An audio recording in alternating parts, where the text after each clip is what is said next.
Good morning and welcome to 5 Minutes with Mystical Maya. Today I'd like to speak with you about abundance. Why is it so important and how can we incorporate it in our daily lives, especially in our relationships?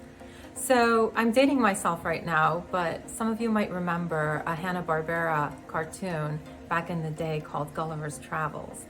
And there was this little Lilliputian called Glum who could only see the negative in things, and he was always commenting about how horrible things were. Well, so there are a lot of people who have that scarcity mindset, that the first focus on their mind is what may go wrong or what they lack.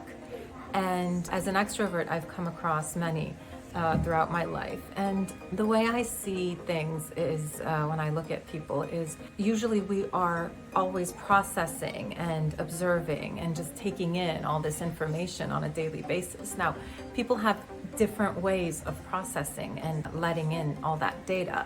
And I've noticed that it's different with various people. So, and this ties back to Myers-Briggs, a fascinating test, which hopefully I'll be able to talk about in later videos, because I've gotten a lot out of it and I'd love to share that with you.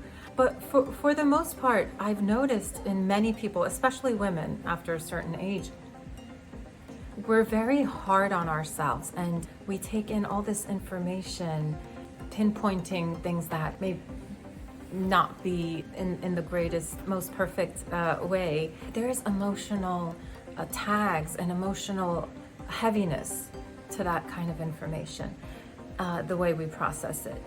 And the mind is an amazing tool that we have. And I'd like to talk about how we can shift our mindset from a perspective of scarcity and lack to a perspective of abundance. It's not difficult at all.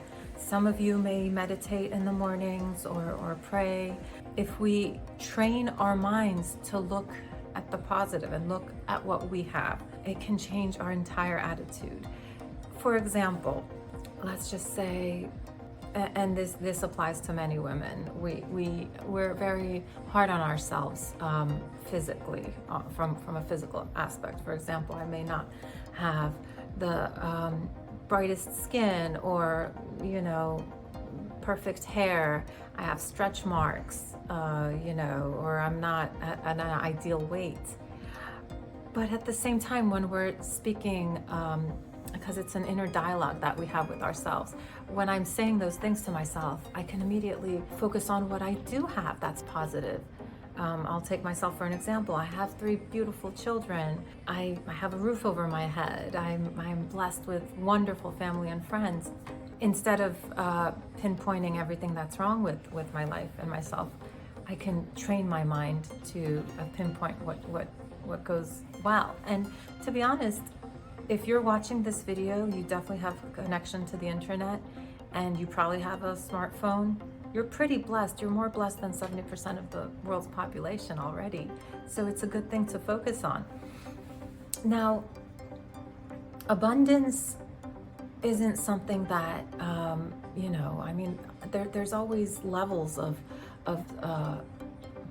abundance that, people can focus on.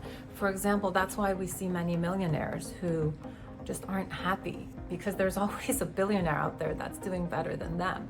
But again, that's the mindset that we can train ourselves. There's a book that was written by a wonderful author called Viktor Frankl called Logotherapy. And when you read about it, Viktor Frankl survived a concentration camp and most of his family died. So you can't imagine a more wretched, miserable, pitiful person. He actually wrote about his experience and also how he trained his mind to focus on the positive, and it worked for him. So anyway, today's takeaway is abundance. I hope you can focus on what is going on great in your life and be grateful for it. And we'll see you later. Bye.